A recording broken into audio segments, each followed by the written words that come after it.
Olá, sou o professor Felipe, responsável pela disciplina de Correlações Laboratoriais, aqui da Unigran, pelo SEAD. Na aula de hoje, nós vamos estar abordando aí conceitos fundamentais sobre o hepatograma. O que é o hepatograma? Nada mais é do que o estudo aí, esmiuçado da parte hepática, do painel de exames hepáticos do paciente.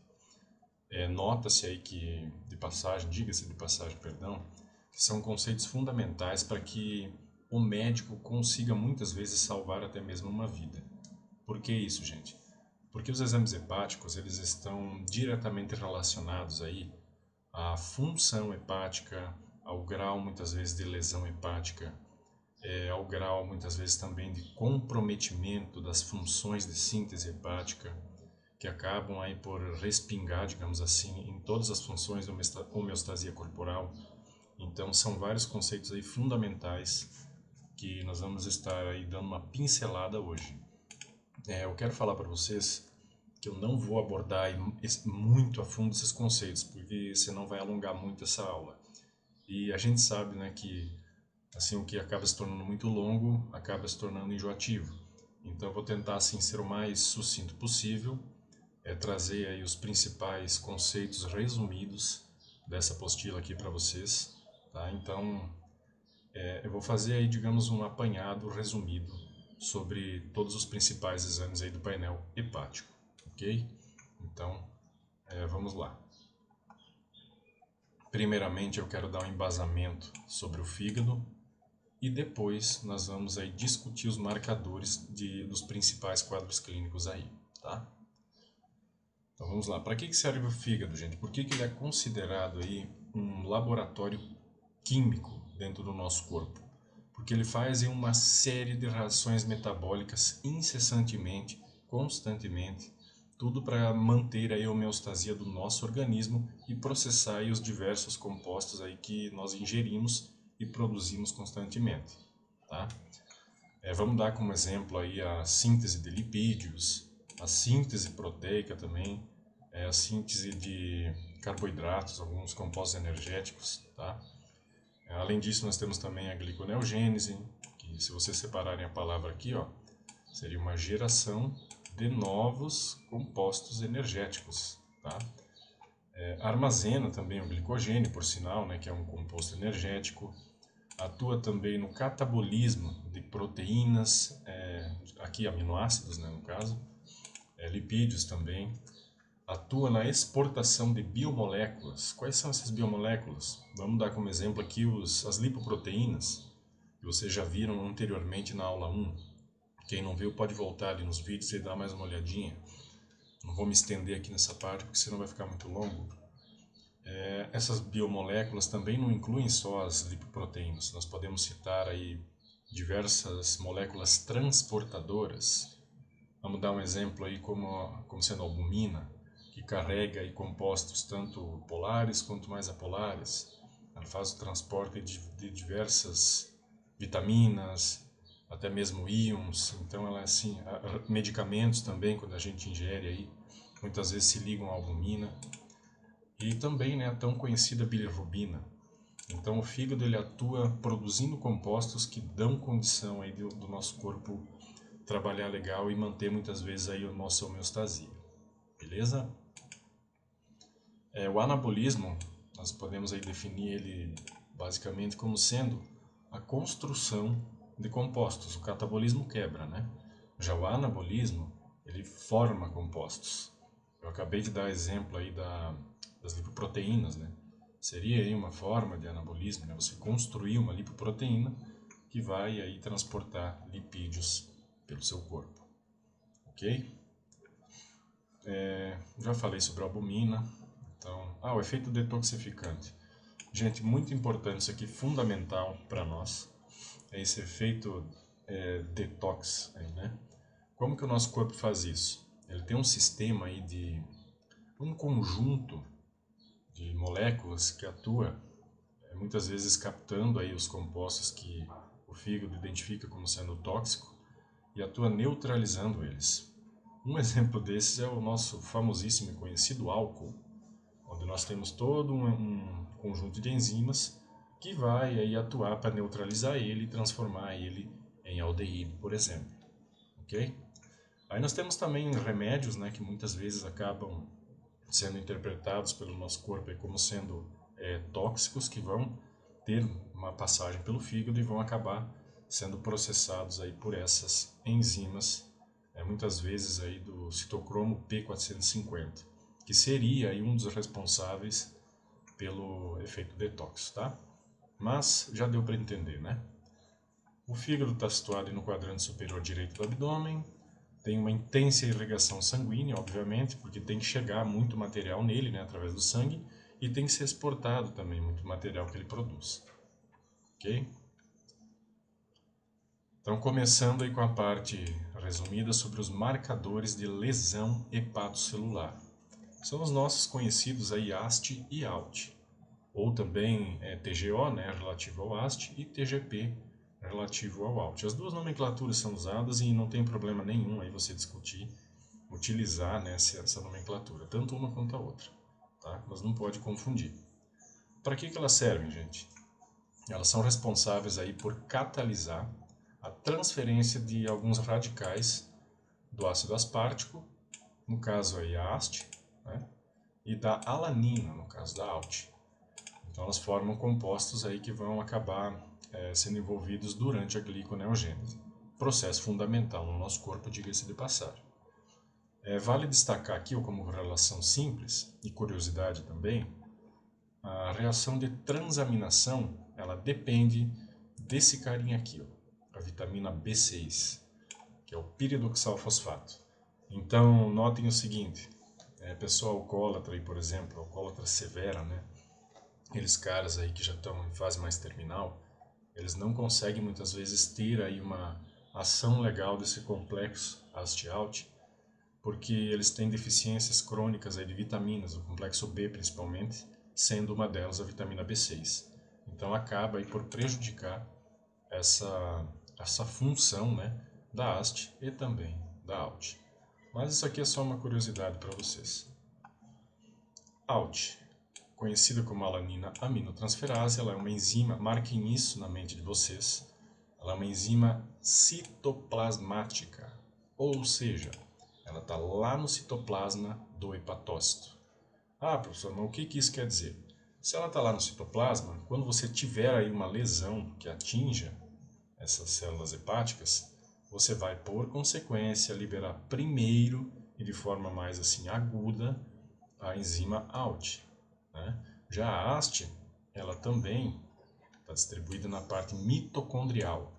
Como vocês sabem, as mitocôndrias elas estão mais fundo dentro da célula. Então, para você ter uma lesão mais grave nessa célula, tem que ser aí um processo bem mais crônico, levar mais tempo, né?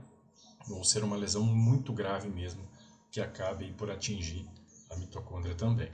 Tá? Mas vamos voltar para a correlação da ALT aqui por enquanto. Tá? Então, é uma enzima citoplasmática, ela acaba por extravasar, sair para a corrente sanguínea.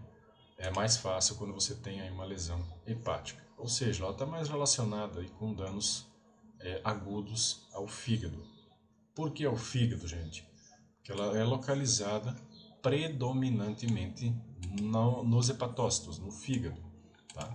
Em baixíssimas quantidades no rim, coração e músculos. Mas isso aqui é irrelevante para a correlação clínica. O que vocês têm que lembrar é que ela aparece predominantemente no fígado. Beleza?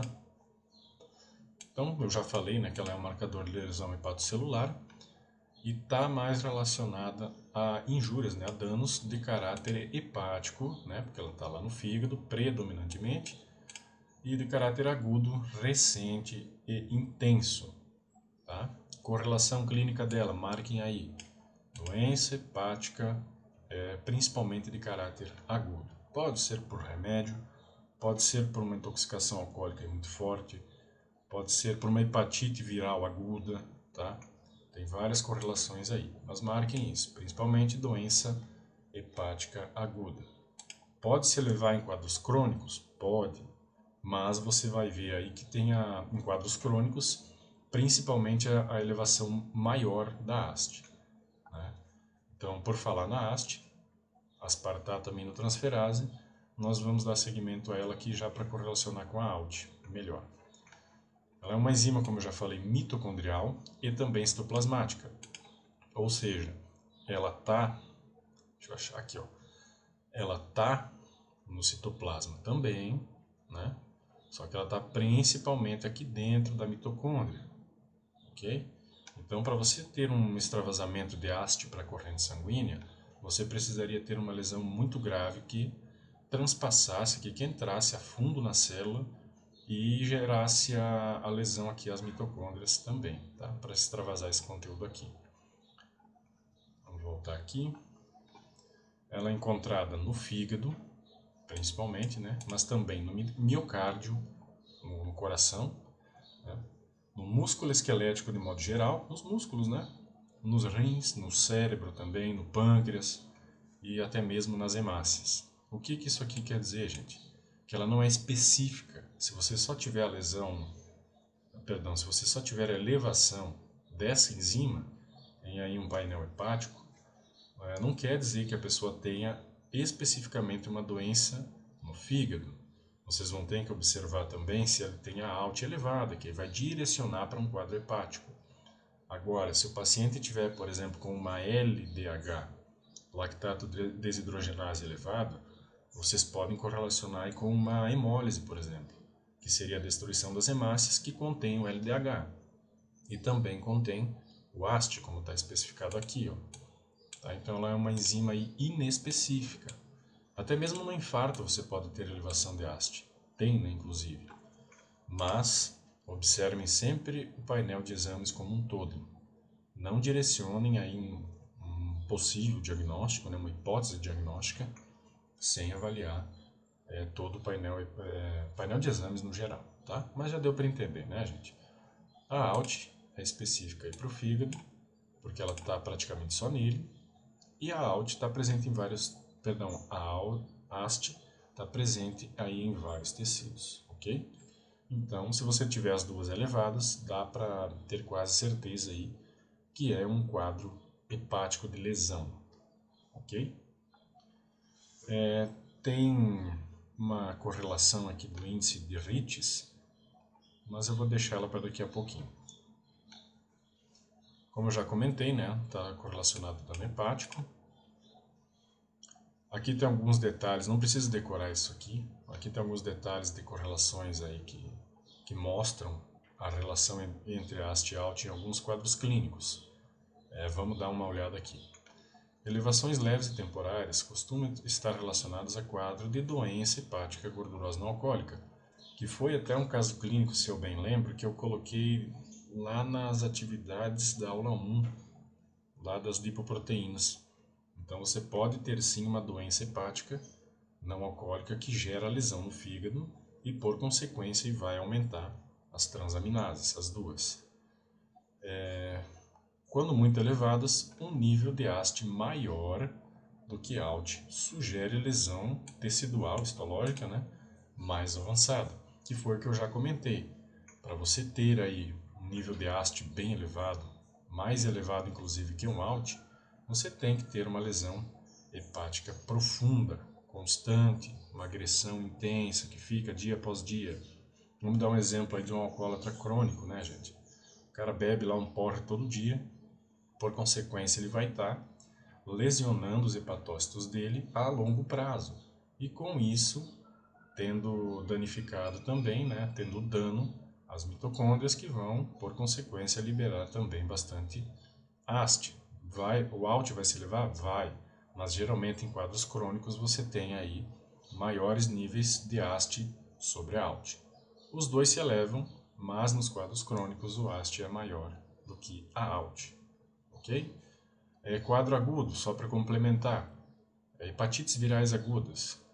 Como é um quadro agudo, é recente, é intenso, então você costuma ter maiores elevações de ALT sobre a AST, porque é um quadro recente, é um quadro de tempo curto.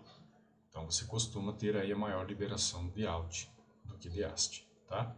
Então memorizem assim, é quadro que leva pouco tempo para ocorrer, que está muito recente, você costuma ter maiores elevações de ALT sobre AST. Ok? Vamos pegar um exemplo aqui. Ó. Deixa eu ver. Ó, elevações na faixa de 300 a 1000 microlitros, unidades por litro, perdão, tem forte correlação com hepatites virais agudas, destacando-se os vírus A e B. É o que eu acabei de falar para vocês, né? Só para constar, os valores de referência aí das duas vão de cerca de até 40 unidades por litro. Então, uma elevação aí bem considerável, né? Alcoólatras crônicos costumam apresentar elevação das transaminases na faixa de 150 a 300 unidades por litro, com AST geralmente maior do que ALT, cursando com elevação considerável do gama-GT. A gente já vai discutir o gama-GT, a fosfatase alcalina, mas vamos manter só por enquanto aqui na AST e na ALT, tá? Que foi o que eu falei para vocês, ó. Crônico geralmente tem a AST maior do que a ALT. Aqui uma correlação e uma curiosidade para vocês também. Não precisam ficar decorando tudo, tá? Entendam os conceitos principais, mas vamos discutir isso aqui rapidinho. A súbita redução dos níveis de aminotransferases, que são o AST e ALT, e também de albumina, que é aquela proteína que só o fígado produz, acompanhada de aumento de bilirrubinas, ao prolongamento do TAP, que é o tempo de protrombina, indica péssimo prognóstico clínico relacionado à falência hepática. Ou seja, vocês podem ver níveis aí de AST e ALT caírem abruptamente aí no exame de um paciente, por exemplo, um alcoólatra terminal aí, ou um cara que tentou se suicidar com medicamentos, por exemplo, pode gerar tanto dano ao fígado dele que ele vai acabar parando de produzir as enzimas, as proteínas que ele produz, ele vai pifar, né? Ele vai tiltar. Então você pode acabar tendo aí a redução desses exames, desses analíticos, perdão. Por consequência também o aumento das bilirrubinas. Por que o aumento, gente? Porque elas só são processadas no fígado. Então o corpo vai continuar produzindo elas e o fígado, como não funciona mais, vai acabar parando de processar as bilirrubinas, né? Por isso que elas vão subir. Além disso, o TAP também vai prolongar, por quê? Porque, obviamente, é o fígado que produz, né, a protrombina, e por isso você vai ter aí o prolongamento dele, porque o fígado não está mais produzindo. Então lembrem disso, né, o fígado produz essas coisas ou lida com elas. Se ele parar, você vai ter aí o acúmulo delas ou a redução das coisas que ele produz. Interessante, né? Acredito que deu já para vocês entenderem a correlação da AST e da ALT, uma mais citoplasmática, no caso a ALT, e a outra mais também citoplasmática, porém principalmente presente aí nas mitocôndrias. ALT sobre AST, ALT maior do que AST, costuma ser dano agudo. A AST maior do que ALT costuma estar relacionado aí a lesões mais profundas, a quadros mais crônicos aí, ok? Índice de Ritz é a relação do AST dividido pelo ALT. Bem simples, tá, pessoal? Você pode pegar aí um exemplo, vamos calcular aqui. A pessoa está lá internada, eu vou usar bastante o exemplo do alcoolismo. O cara alcoólatra está lá internado com uma AST de 500 e uma ALT de 250, bem elevadas, tá, por sinal. Aí você vai fazer o que para descobrir esse índice de Ritz? É dividir nada mais nada menos do que a AST pela ALT. Então 500 dividido por 250 vai dar aí um quadro de 2. O que isso quer dizer? Se o resultado for maior do que 1, ó, nesse exemplo que eu estou dando para vocês, é maior que 1. No caso deu 2. Você vai ter o quê? AST maior do que ALT. Sugere-se quadro de doença crônica. Pô, lembra ali que o exemplo que eu falei é um alcoólatra crônico que está lá internado? Então, é isso aí. Você tem aí como exemplo, né, as hepatites alcoólicas, a cirrose também. É bem simples, tá? Agora, se o quadro for menor do que 1, o resultado do quadro, vamos pegar como exemplo aí uma hepatite viral aguda, onde o cara pode ter aí, sei lá, 1000 de ALT e 500 de AST. Você vai ter uma relação aí de 0,5, ou seja, o resultado deu menor que 1. Então, com isso, você vai ter uma haste menor do que ALT. Aqui já nesse caso de hepatite viral aguda, tá? Acompanha aqui. Você vai ter aí um índice de Ritz que vai indicar um quadro agudo. Deu para entender já, né, gente?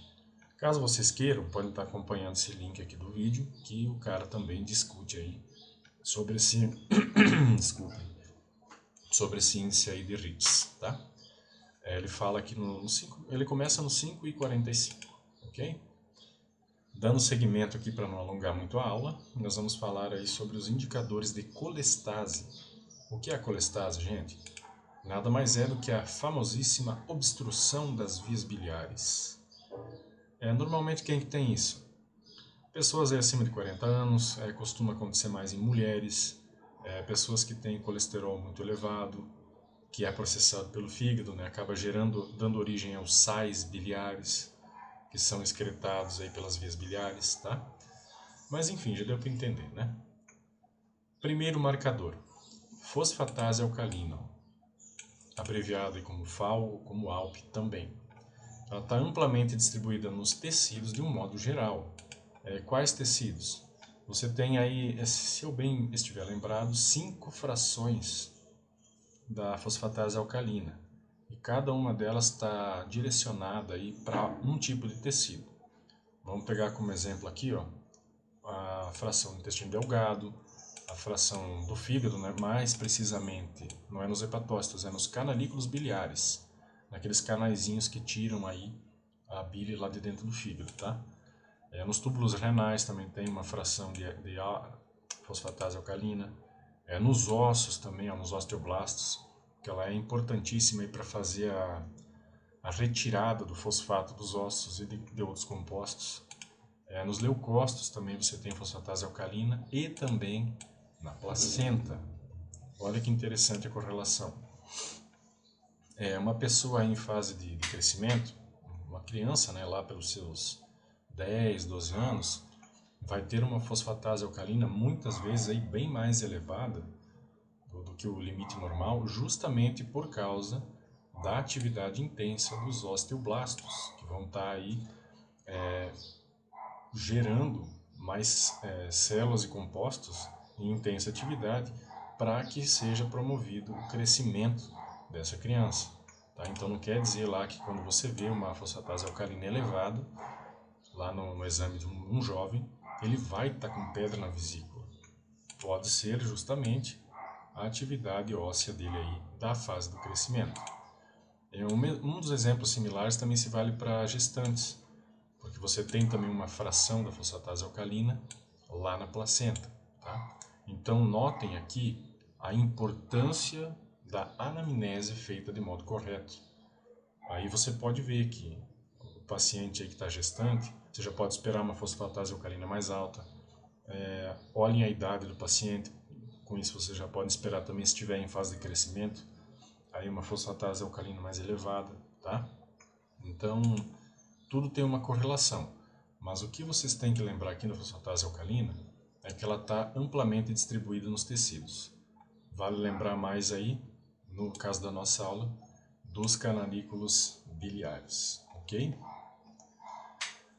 Eu acabei já discutindo aqui, né, também, então não tem para que eu ficar me atendo nesse parágrafo aqui. Então vou passar ele, que é o que eu acabei de falar aqui em cima, tá, gente? Vamos ver aqui, tá. A fosfatase alcalina de origem hepatobiliar, que é o que nos interessa para essa aula. Ela está presente, ó, na membrana das células, acompanha aqui, ó, do epitélio intrahepático dos canalículos biliares, ó. Ou seja, lá dentro do fígado você tem aqueles canaizinhos que levam a bile lá para fora. Então essa fração dessa enzima está presente nessas células desses canalículos biliares. E também fora do fígado, lá nas vias biliares, que inclui vesícula e colédoco, que é o canalzinho lá que sai lá da vesícula e leva a bile lá para o intestino. Ok? O que vocês têm que saber aqui? Se vocês tiverem aí uma obstrução biliar, pode ser aí uma pedrinha na vesícula, né, que desceu ali para o colédoco e trancou, ou vocês podem ter também pedras na vesícula, perdão, na vesícula não, no fígado, que vão, por consequência, obstruir a saída do fígado. E com isso vocês também podem ter aí a elevação da fosfatase alcalina, que vai estar obstruindo as vias biliares, tá? Fosfatase alcalina, dentro do hepatograma, ela tem correlação direta com obstrução das vias biliares, ok? Pode ser por torção também do órgão, né, do fígado e das vias biliares, que acontece muito em quadros terminais aí de cirrose hepática, onde o fígado ele perde aquela forma dele, então acaba comprimindo, né, as vias biliares. Com isso tem-se também a elevação da fosfatase alcalina, tá? Mas deu para vocês entenderem já. Correlação aí com as transaminases. Se vocês verem um quadro aí de AST e ALT bem elevadas, juntamente com a fosfatase alcalina e o gama-GT também elevado, vocês podem aí ter uma grande certeza, digamos assim, que deve ter um quadro de obstrução biliar aí lá na sua frente, que provavelmente está causando uma lesão hepática, né, pela obstrução e pela inflamação do quadro, ok? Mas já deu para entender, né, gente? A 5-nucleotidase, raramente vocês vão ver alguém pedir, mas só para efeito de curiosidade, ela é utilizada aí como complemento no diagnóstico das doenças hepatobiliares, porque ela está presente ali também nas vias biliares. Ou seja, caso o médico peça para vocês efetuarem esse exame, vocês vão estar correlacionando ele aí com esse quadro de doença hepatobiliar, ok? Eu falei do gama-GT, então essa enzima é um complemento ao hepatograma, tá? Tem caráter fundamental também em alguns quadros, mas o gama-GT tem duas correlações principais. A primeira dele é relacionada a intoxicações por álcool ou por remédios, ou por veneno também, muitas vezes, aquela ingestão acidental, né, de veneno. Mas enfim, ele é uma enzima que atua, né, ajudando nas reações celulares, e ele acaba por se elevar quando a pessoa está intoxicada. Mas se eleva só ele? Não. Normalmente, quando a pessoa Vou usar o álcool aí de novo como exemplo. Quando a pessoa é alcoólatra crônica, você vai ter uma elevação aí de AST, ALT, né, que o álcool gera lesão hepática, e também do gama-GT, tá? A fosfatase se eleva no caso da intoxicação por álcool? Não. A fosfatase alcalina não se elevaria no caso aí de um alcoólatra. Só em casos aí de alcoólatras terminais aí que já tem a cirrose implantada, como acabei aí de discutir agora há pouco. Tá? Então não vou discutir de novo. Mas a correlação primária do gama é com remédios ou com álcool. Intoxicações, tá, gente? A correlação secundária do gama-GT também está relacionada com a obstrução das vias biliares. Por quê? Porque ele é uma enzima que está presente ali também nos canalículos das vias biliares, tá? Olha só, no fígado localiza-se nas células epiteliais de revestimento dos ductos hepáticos. Então é isso que eu acabei de falar. Se você tiver um quadro aí de obstrução biliar, vai se elevar a quem? Sem ter lesão hepática, né? Vai se elevar a quem? Vai se elevar a fosfatase alcalina, está bem relacionado com isso, e vai se elevar também o gama-GT, que também está relacionado com isso. Então vocês têm esses dois marcadores aí que se elevam em quadros de obstrução das vias biliares. Pedra na vesícula, né? Vamos falar grosso modo aí para vocês. Beleza? Então ele é altamente sensível para a doença hepática e das vias biliares. E ele é um marcador diferencial e complementar à fosfatase alcalina. Por quê? Porque ele não se eleva na gestação, né, que vocês têm a isoenzima placentária aí da fosfatase alcalina, né, que eu já falei, e também ele não se eleva em doenças ósseas ou em fase de crescimento, porque ele não tem uma isoenzima óssea, que é o caso da fosfatase alcalina, como eu já discuti, tá? Então ele é diretamente proporcional, ele está diretamente ligado, perdão, a quadros de doença hepatobiliar, tá? Mas vocês já devem ter entendido o que eu estou explicando aqui. Que é o que está aqui nessa tabelinha. Se você tiver um AST e um ALT elevados, significa muitas células morrendo, muitos hepatócitos, né? No caso desses dois elevados. Se você tiver esses dois elevados com a gama-GT elevada, e a fosfatase alcalina elevada, indica uma obstrução das vias biliares. Tá? Se você tiver as transaminases elevadas e por exemplo, uma fosfatase alcalina elevada, com uma gama normal, está relacionado a uma hepatite viral aguda, que vai gerar inflamação do órgão, né? Sem, no entanto, indicar uma intoxicação que levaria o gama. Beleza? Dando seguimento aqui para não alongar muito, nós temos a albumina. O que é a albumina, cara? A albumina ela é uma proteína sintetizada exclusivamente, lembrem disso, exclusivamente no fígado. Para que ela serve? Ela serve para transportar diversas moléculas, tá? Quais moléculas? Vitaminas, bilirrubina, que eu já vou falar sobre, lipídios também, além de atuar no equilíbrio da pressão oncótica. O que é a pressão oncótica? A grosso modo, dá para se dizer que é a pressão relacionada aí ao soluto, que são aquelas coisas que vão estar suspensas aí lá no nosso plasma, né? No nosso sangue, e ao solvente, que seria a água do nosso corpo. Então, a pressão oncótica é a pressão que equilibra, que mantém aí esses compostos, né, e a água circulando dentro dos nossos vasos sanguíneos. Se você não tiver essa pressão regulada, o líquido ele vai extravasar muitas vezes para a parte periférica. Então vai gerar inchaços, aquela famosa barriga d'água, né, que os cirróticos têm, que é o caso aqui. Ele já não tem mais a produção de albumina adequada devido à falência hepática, né? Então você tem com isso o extravasamento desses compostos aqui do líquido, né, para fora da circulação, que acaba se acumulando muitas vezes na barriga, ok? Então, pressão oncótica aqui para vocês. Deixa eu ver. Apresenta-se em níveis diminuídos nas hepatopatias, como eu já discuti, né? Só quem produz ele é o fígado, então se o fígado estiver parando ou com problemas, você vai ter aí diminuição da albumina. É uma proteína de fase aguda negativa, justamente por isso, né, gente? O PCR, por exemplo, que é produzido no fígado, ele vai se elevar quando você tiver com uma inflamação aguda. Já a albumina não, ela vai cair. Com um problema hepático, você baixa a produção de albumina. Entendido? Amônia. Normalmente os médicos aí hospitalares podem pedir amônia, mas na prática clínica ela não é aí um analito muito pedido. Então eu vou discutir ela brevemente, só para vocês terem aí uma noção, né, uma conceituação dela. Até porque já está dando meia hora de aula. Mas vamos lá. A amônia é um produto direto da desaminação dos aminoácidos, ou seja, quando você come lá aquele bifão, você vai quebrar esses aminoácidos, né, as proteínas dela em aminoácidos, e vão ser por vezes quebrados em compostos nitrogenados. Você tem aí a criação de ureia, que é convertida em a criação da ureia, e tem também a criação da amônia, né, com a quebra desses aminoácidos. Tá? Quem que faz...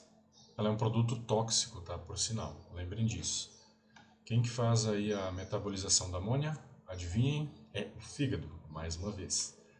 Então o fígado vai acabar pegando essa amônia e convertendo ela em ureia, tá? Para que não seja tóxica e seja daí eliminada pelos nossos amigos rins. Então pensem comigo, se o paciente estiver aí com uma falência hepática, ele vai, por consequência, não converter a amônia, que vai se elevar, e vai acabar interferindo nos neurotransmissores e no funcionamento cerebral, porque a amônia vai vir para cá também.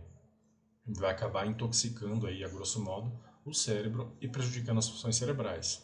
Com isso, o paciente pode até vir a óbito por encefalopatia hepática, tá? Por falência hepática, né, que vai gerar o acúmulo de amônia. Ok? Aqui é relacionado também esse quadro que eu acabei de falar, então não precisa ficar discutindo muito aí. O TAP, gente. O TAP, ele é produzido, os fatores, né, de coagulação, eles são produzidos exclusivamente, mais uma vez, exclusivamente no fígado. Então, com isso, se você tiver falência hepática, você vai acabar prejudicando o quê? Prejudicando a sua coagulação. O TAP aqui no caso. Você vai prolongar o tempo aí de TAP. Ok? Por quê, gente? Porque o fígado produz aí a protrombina, dependente aí de função hepática. Tá? Então, como acabei de falar para vocês, só para finalizar a parte do TAP, ele vai prolongar em casos de lesões hepáticas severas ou crônicas muitas vezes também. No caso de hepatites, cirrose, é clássico a cirrose, gente. O paciente com hepatopatia cirrótica, ele por muitas vezes ele morre sangrando por dentro aqui do esôfago, sangramento gástrico, justamente porque ele não tem mais aí o fator de coagulação para segurar aí, né, a barra para ele. Beleza, gente? E para finalizar aqui, deixa eu só ver.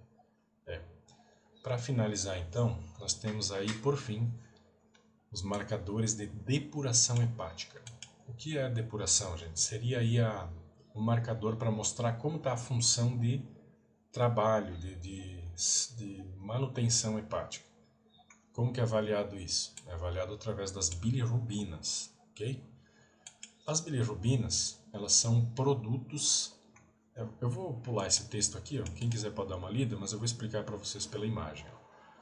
As bilirrubinas, elas são produtos diretos aí da quebra das hemácias, sabiam disso? A cada 3 meses, normalmente, vocês têm a destruição e a renovação aí de uma hemácia que nasceu, das hemácias, né? Essa hemácia, quando é quebrada, ela vai gerar aí o grupamento M, né, que é quebrado lá o anel da protoporfirina, que vai gerar o grupamento M, que vai ser quebrado através da M-oxigenase, em ferro, em alguns compostos proteicos, e um deles aí é um composto que vai dar origem à bilirrubina, que seria a biliverdina. Tá? Essa biliverdina, ela tem caráter aí apolar e ela precisa ser convertida, né, em bilirrubina indireta. Olha só, pode acompanhar também por aqui quem quiser. Tá? A bilirrubina indireta, ela tem caráter apolar e neurotóxica. Ou seja, esse composto não pode ficar no nosso corpo, tá, pessoal? O que vai acontecer aqui, ó? Essa bilirrubina indireta vai se ligar, adivinha com quem? Com a nossa queridíssima albumina. A albumina, só uma curiosidade, a bilirrubina indireta ligada com a albumina forma a bilirrubina delta, entre aspas, tá? Mas continuando, ela vai ser levada até o nosso queridíssimo fígado, que vai, através das glicuroniltransferases, vai converter a bilirrubina indireta em uma nova bilirrubina, que é solúvel em água, ou seja, ela é polar, tá? Ela é polar e bem menos tóxica, para que ela seja eliminada. Por isso que é um marcador de depuração, porque só quem faz isso é o fígado, tá? Se o fígado parar, você vai ter o acúmulo de bilirrubina no corpo, bilirrubina indireta, tá? Que vai deixar o paciente amarelo, vai subir os níveis dela aí. E vai ser tóxica, vai intoxicar esse paciente, ok? Mas continuando. Então, com isso, ela vai ser convertida em bilirrubina direta, que vai ser eliminada lá pelos canalículos biliares junto com a bile. Beleza? Correlação clínica para vocês. Bilirrubina direta está relacionada à obstrução biliar. Por quê? Porque se você obstruir aqui, ó, o canalículo biliar, essa bilirrubina direta que já foi, né, convertida pelo fígado, ela vai acabar saindo e parando aqui sendo reabsorvida. Então você pode ter também um acúmulo de bilirrubina direta por decorrência de obstrução biliar, tá? Mas continuando, para onde que vai essa bilirrubina direta? Ela vai ser jogada do fígado para o intestino, tá? Aqui ela vai sofrer ação de bactérias e vai ser convertida em estercobilinogênio e também em urobilinogênio, tá? O urobilinogênio, ele vai ser reabsorvido em partes aí e vai circular até chegar lá nos nossos rins. É por isso que vocês veem esse carinha aqui, ó, lá no exame de urina de vocês, porque ele está relacionado aí com quadros de doenças hepáticas. Se você tiver elevação dele, pode indicar aí que o paciente está produzindo muita bilirrubina. Ou seja, alguma coisa aí não está legal, né? Pode ser uma hemólise. Está gerando muita bilirrubina indireta, que vai por fim gerar a direta, que vai por fim gerar mais urobilinogênio, tá? Eu estou só lembrando os conceitos para vocês. Mas continuando, o urobilinogênio, perdão, ele pode aparecer lá na urina, elevado também, né? Em quadros de doença por hemólise, como acabei de explicar. Paralelamente a isso, você pode ter também a geração de estercobilinogênio. Pode não, vai gerar, né? E é esse camaradinho aqui, ó, a estercobilina ou estercobilinogênio, que dá a cor marrom aí para as nossas fezes, tá? Por que é importante saber disso? Porque se o cara tiver com uma pedra na vesícula, essa bilirrubina direta, que é o precursor desse carinha aqui, ó, não vai estar chegando até o intestino em quantidade normal. Ou se o fígado não estiver convertendo a bilirrubina indireta em bilirrubina direta, você também não vai ter a geração de estercobilinogênio. E com isso, as fezes do paciente vão ficar claras. Fica tipo aquela massa de vidraceiro que chama. Aquela cor clarinha, né? Então, por isso também que é importante vocês verem a cor das fezes lá no exame parasitológico. Fezes muito claras, esbranquiçadas, indicam um problema hepático. Pode ser por falência hepática ou por uma obstrução grave aí dos dutos biliares. Interessante, né? Então, finalizando aqui, o urobilinogênio, né, que eu já expliquei, ele vai chegar até a urina e vai aparecer também como correlação lá do exame de urina. Beleza? Eu acredito que deu para vocês entenderem essa parte de correlação, mas aqui tem uma tabelinha, um quadrinho para vocês resumido. Tipo de icterícia, que seria aquele amarelamento da pele do paciente que eu já comentei aqui para cima. O que é a icterícia? É isso. É pré-hepática. Onde que ela ocorre? Quem pode gerar ela? Uma anemia hemolítica, né? Onde você quebrando muitas hemácias vai acabar gerando mais precursores de bilirrubina. Hemólise intravascular também. E icterícia neonatal, que seria aqueles bebezinhos que nascem bem amarelos, assim, que tem que tomar banho de luz. Então, isso aqui é uma icterícia pré-hepática. Por que pré-hepática? Porque o problema está antes do fígado converter. Está gerando muita bilirrubina indireta, tá? Geralmente relacionada a anemias hemolíticas. Ou falência, né? Paralisação hepática. Icterícia hepática. Deficiência da enzima que converte, esse palavrão aqui é a enzima que converte a bilirrubina indireta na direta, que eu expliquei para vocês aqui em cima. Com isso você tem um acúmulo da bilirrubina indireta, tá?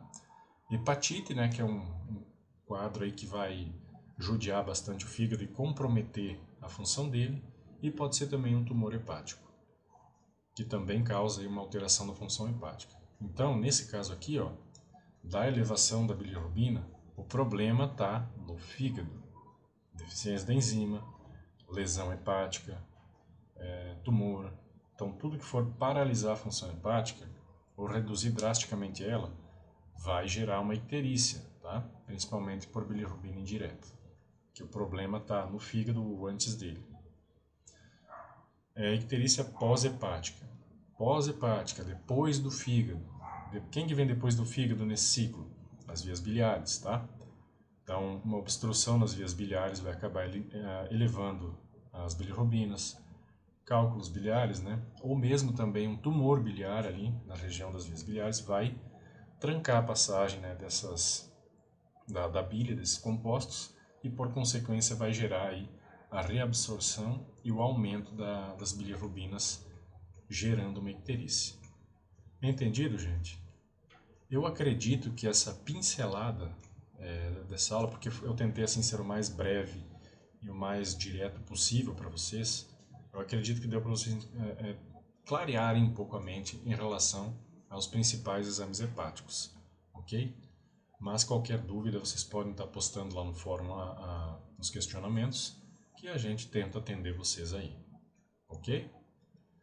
Então, até a próxima aula. Ficamos por aqui.